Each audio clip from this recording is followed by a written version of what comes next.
Of course एक खबर आपने सुन ही ली होगी कि गोविंदा की जो पत्नी है उनके बीच में और गोविंदा के बीच में डाइवोर्स फाइल हुआ है।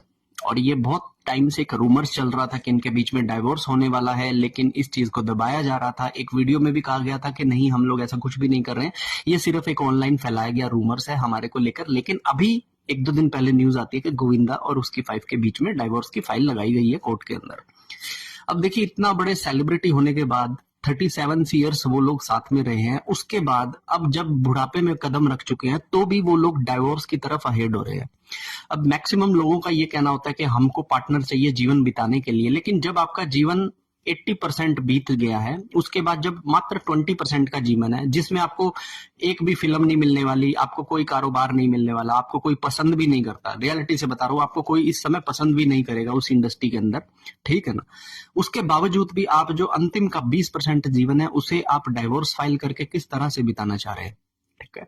अब आप सोचेंगे कि ये कैसा जीवन है, ये कैसी मूर्खता है कि आपने सारी उम्र ऐसा। देखिए, आप कभी भी फैमिली कोर्ट के अंदर जाइए, वहां पर आपको बहुत बूढ़े बूढ़े लोग भी मिलेंगे जो 25-25 सालों से डाइवोर्स केस को चला रहे हैं, लेकिन ना तो वो एक दूसरे को डाइवोर्स देते हैं, ना ही एक दूसरे के साथ रहना चाहते हैं। तो ये है क्या? और ये वही चीज है जिसके बारे में मैं आप लोगों को बोलता हूँ, जिसको मैं कहता हूँ कि ये जो हमारा जीवन है, यहाँ पे हमारे सबके साथ कार्मिक डेप्थ्स बने हुए हैं। तो ये डेप्थ जब तक हमने पूरे नहीं की, तब तक हम साथ में रहेंगे। और जब इनके अलग होने का टाइम आएगा, तो मैं कहता हूँ आप 99 ईयर्स के होगे, सामने वाला 100 ईयर्स का होगा, उसके बाद आप डाइवोर्स फाइल करोगे जाकर कि मुझे इस व्यक्ति के साथ नहीं रहना, क्योंकि अब आपका सेपरेट होने का टाइम आ गया है।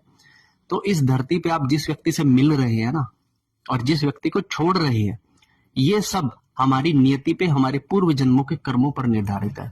आप चाहे कितने बड़ी स्टार हो जाएं, आप चाहे जितने मर्जी बड़े सेलिब्रिटी हो जाएं, लेकिन यूनिवर्स की एल्गोरिथम से आप कभी बच ना पाएंगे।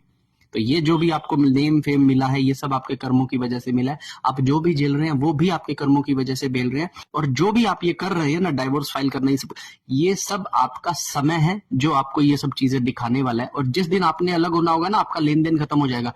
लिटरली बता रहा हूँ, कोर्ट में जज का दिमाग घूम जाएगा, वो कहेगा कि यू आर सेपरेटेड।